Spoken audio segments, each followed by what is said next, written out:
I'm joined now by the co-host of Pod Save America, John Lovett. Lovett, thanks for joining me. Thanks, Brian.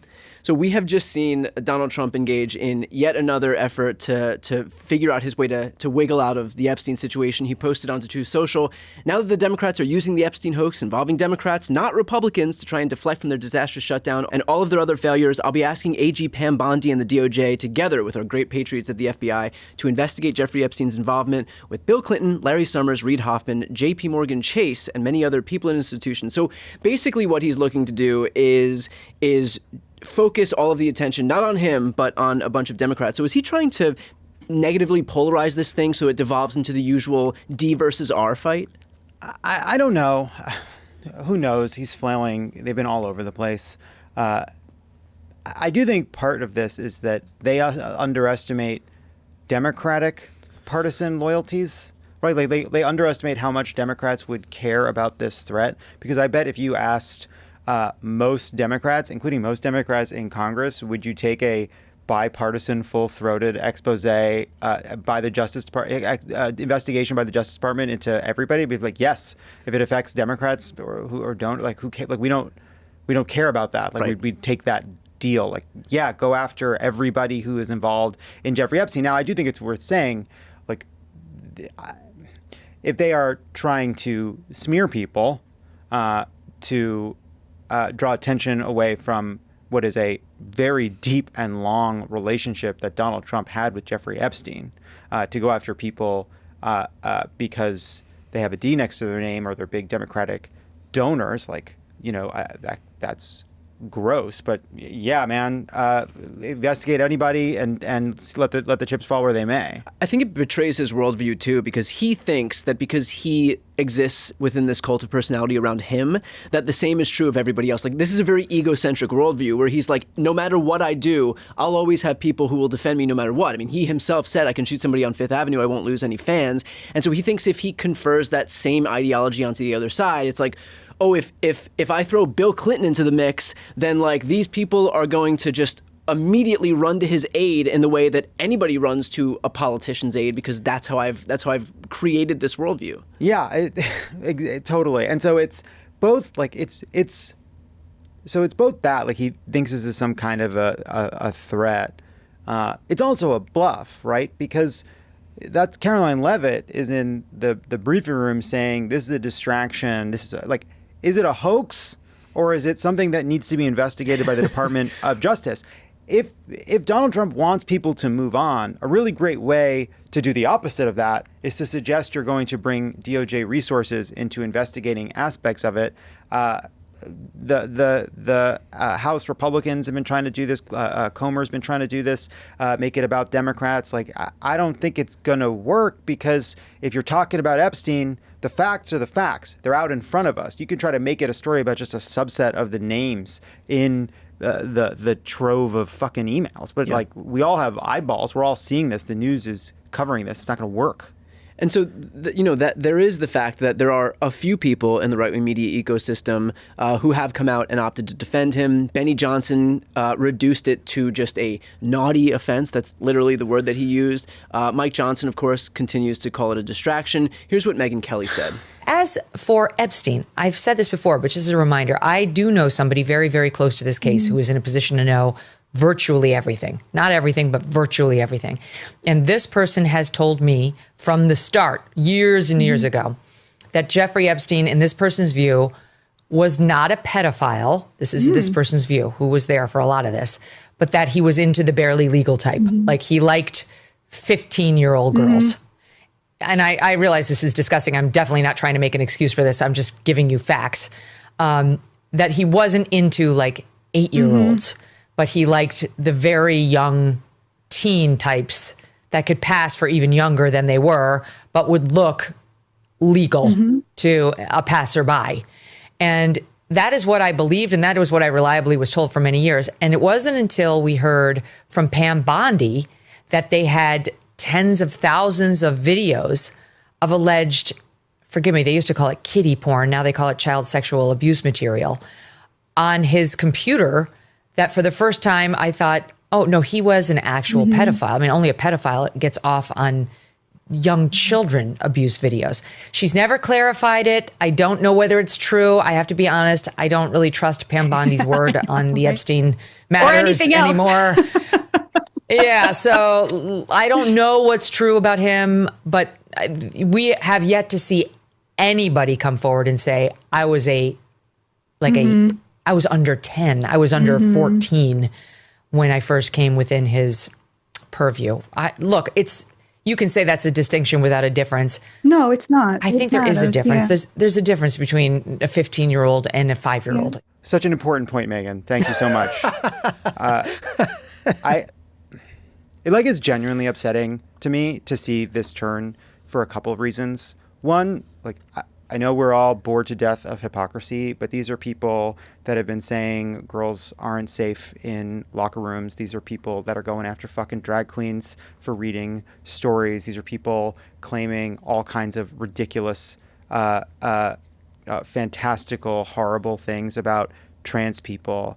And now we're dancing on the head of a pin as to whether or not someone is technically a pedophile if they like pubescent fucking girls who are still children. And what an interesting intellectual exercise.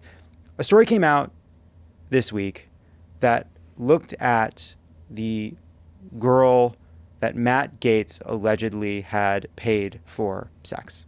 And it was the first time we got this level of detail about her life. And it turns out that she was a junior in high school who was 17, who was at times living in a homeless shelter because one of her parents was homeless, who was trying to save up money for fucking braces, whose life was chaotic and insecure, and who ends up in this disgusting sex party where there are drugs and where she is being kind of exploited by these adult men.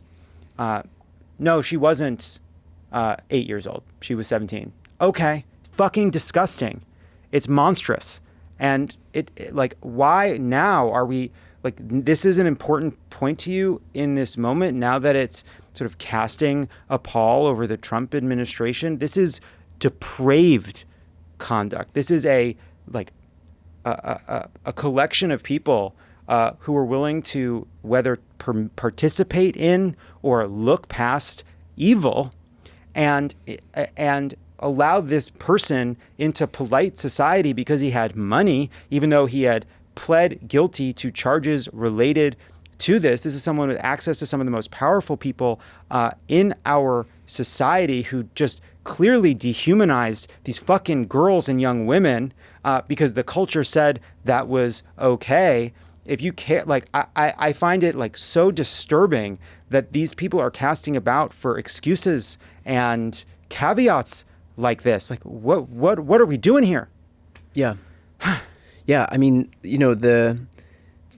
talk about a straw man, as if anybody's out there saying that anybody is 8 years old to begin with. That's never been the issue at hand. There's never been any doubt about the age other than just to recognize that these are minors and that what happened at the hands of Epstein was rape. And so this notion that Megyn Kelly needs to come out and say, well, technically he wasn't a pedophile, he was an ephebophile, is so backwards. And I guess it raises the question, why die on this hill? Especially given the fact that we watched an entire campaign cycle where they staked so much of their brands on this idea that they needed to expose this very degree of corruption and depravity.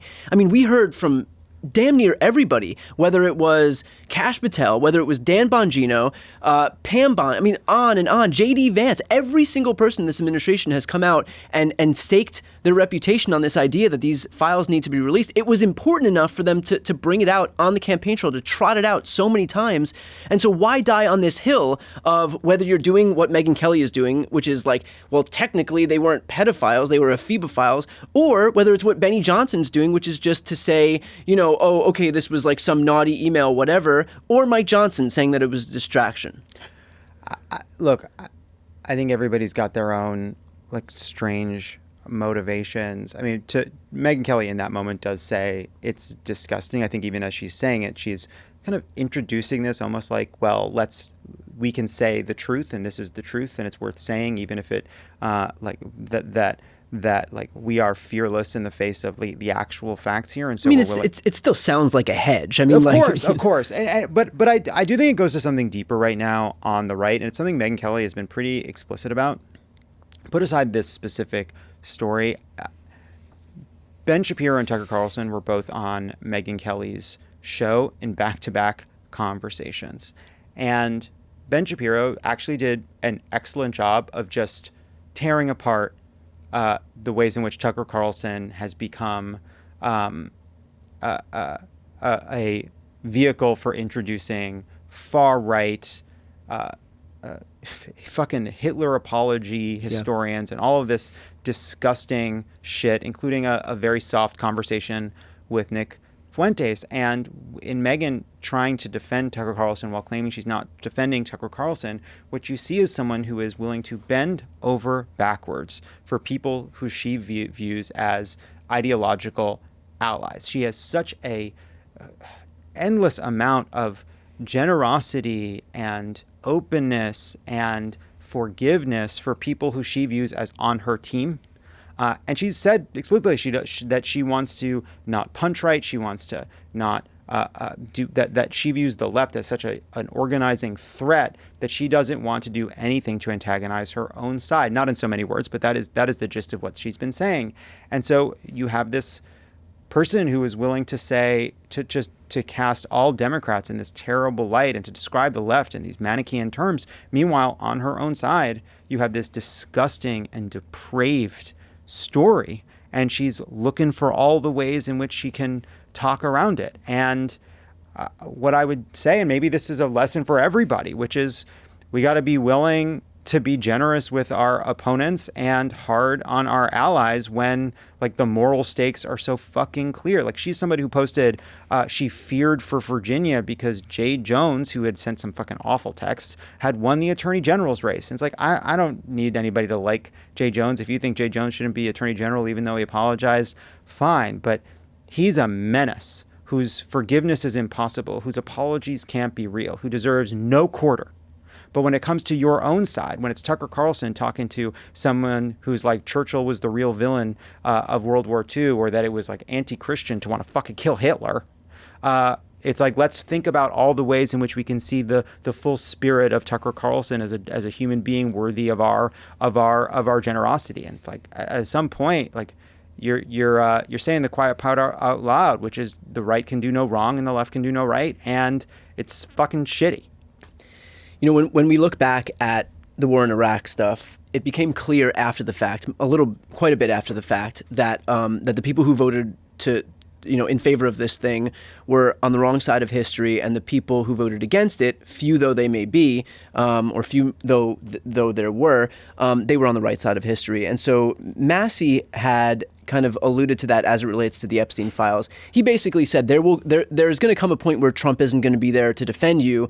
And so while you're casting your vote on the upcoming discharge petition vote to release the files next week in the House, you have to remember that like Trump won't be on the campaign trail with you and on 2028, 2030, 2032.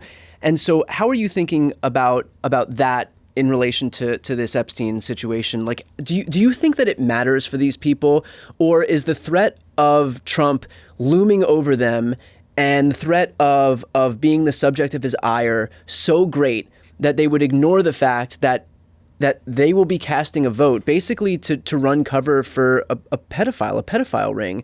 Like, are they thinking about it in the same lens as the Iraq war and how they'll be remembered for a depraved vote? Or are we just so calcified in our polarization and so afraid of Daddy Trump that even if it means we have to literally protect a pedophile ring, that's a vote that they're perfectly willing to take? I think we're going to learn a lot next week. It's very interesting that Trump brought Lauren Boebert to the White House to try to buttonhole her into voting no, because once Grijalva was seated, they needed to pull one person off. They couldn't get her, right? They can't get Marjorie Taylor Greene. They can't get Thomas Massey. Massey and Khanna did an interview, and they thought the defections could be as high as 30, 40, 50. Some people have estimated that defections could be as high as 100 from the Republicans, which would, by the way, also be a veto-proof majority out of the House, because this would still have to go to the Senate and then go to Trump. It is amazing what a week and a half can do. 2 weeks ago, Trump was joking about never leaving. He's never been more of a lame duck than he is right now. If he can't hold, like, he's going to lose this vote. That's done. And because he's going to lose this vote, and it's going to be on the record, Mike Johnson tried to do what's called unanimous consent to try to get it through without anybody having to be on the record. I think that is both because he knows a lot of his members are afraid to vote yes, and he knows a lot of his members are afraid to vote no. But I think that the floodgates could really open, and that is going to make Trump look incredibly weak. It's also then going to go to the House, to the Senate, where all of a sudden a bunch of these senators are going to be like, what equity is there for me in voting no on this fucking thing? So I think it really exposes that, like, it's in a strange way, like kind of normal politics, Trump is just not as powerful to these guys. And that's the point Massey's making, right? It's not, yes, these guys don't, history, votes for history. These guys are barely able to think one day one day in ahead. advance, yeah. And it's been interesting too, like, what issues can people break with Trump on? One of them for a long time has been budget, right? That especially in his first term, there were Republicans, House Freedom Caucus members who said, look, they are MAGA all the way through and through, but they won't vote for increasing the deficit. That's an ideological conviction that is deep for them, and I think quite real, as misguided in some ways as I think it is. And that was hard for Trump. He had to navigate that because there were people that were willing to buck him. And it's interesting how Epstein becomes that too, right? Because it almost gets at the deep motivations beneath the right, one of which is a kind of anti-tax, anti-government spirit, and the other is a conspiratorial, anti-establishment spirit. And those are things Trump has tried to harness, but it's very dangerous for him to bucket. And this is an issue where clearly, like just step all the way back. Donald Trump is doing the worst fucking politics on earth for him, which is fighting the release of the Epstein files when everyone thought he was the guy that they were sending to undo the fucking deep state cabal that was protecting Epstein and his powerful friends. Or is it the second worst politics for Trump, which is whatever's in this shit is worse than even this. It is worth what they're doing here, which is so suspicious. Boebert said this. Boebert is like, why are they fucking pushing me so hard against this? It makes me only more sure that we've got to undo, we've got to get this information into the light because it sure reeks of a conspiracy. And it's like, Lauren, babe, I'm with you. Like, I can't believe how much this has made all of us conspiracy theorists, because for years this was Pizzagate and secret codes and emails and a cabal of Hollywood Democrats and fucking Jews protecting a ring of high-level Mossad pedophiles, whatever the full breadth of the conspiracy was. Then all of a sudden Donald Trump is president, and there really is a group of people inside the Department of Justice preventing us from understanding what is going on with Epstein. As Ghislaine Maxwell, one of the most despicable fucking sex traffickers of notoriety in American history, like Epstein's girlfriend pimp, is being given a dog to pet and transferred to a minimum security fucking prison with no explanation? Are you kidding me? Dodd Blanche goes and interviews her and does a softball interview that these emails now clearly make clear either he was trying to avoid the truth, didn't know how to get at the truth, or was snowed by this person. Lauren Boebert, like, how bad has Trump managed this? How fucking deep does this go? Lauren Boebert and I are equally conspiratorial at this point. Last question here on this. I'm mad. And that is on Dan Bongino and Kash Patel specifically. They're in the same space. They specifically predicated their identities, their whole persona on this idea. How do they stay a part of an administration that is right now orchestrating the largest cover-up of a pedophile ring in the history of this country, and then come out on the other side of this thing having even a scintilla of credibility, having any of their reputation intact? No, I mean, with their reputations, I have no fucking idea. They're really in it They're really in it, and they don't know what to do. They're posting through it. They're trying to figure out how to get to the other side of this thing. There's no way, like even if one of them left today, I mean, now we are 10 months into this thing. There's no way for them to preserve any modicum of their branding, is there? Well, the problem, right? I don't think so. I mean, the problem, right, is like, they do an interview where they're like, okay, we've looked at it. We're now on the inside. Epstein did kill himself. And they are really trapped, right? Because their assertions of what the conspiracy is, okay, we're probably never going to put them in a position to deliver for the base. While at the same time, the actual conspiracy is one that they now are complicit in. Right. Right? And so on the one hand, they told a story that they were never going to be able to prove. On the other hand, they do have access to a way to tell everybody what happened, but they can't. But they fucking can't. So they are pretty well stuck. It is like a remarkable thing that I mean, I definitely feel. Don't you feel stunned by like just how like these emails you're finding out that like we don't yet know the details and we can't confirm this. It's based on Epstein's fucking emails, and obviously he's a scumbag and a liar and alive. But but now there's an email where he implies that he saw Trump after Trump became president on Thanksgiving of 2017, which is, if true, like a total obliteration of every excuse and story we've heard so far. So shockingly, a decade into this scandal or more, like we're still kind of at the beginning. And it puts Trump in the unenviable position of being on the wrong side of a conspiracy theory in which Democrats and everybody who wants the truth, including Thomas fucking Massey and Marjorie Taylor Greene, can be out there saying, what did he know and when did he know it? How know it? How deep does it go? What is the truth? Release the information. And that can go on for fucking ever. Yeah.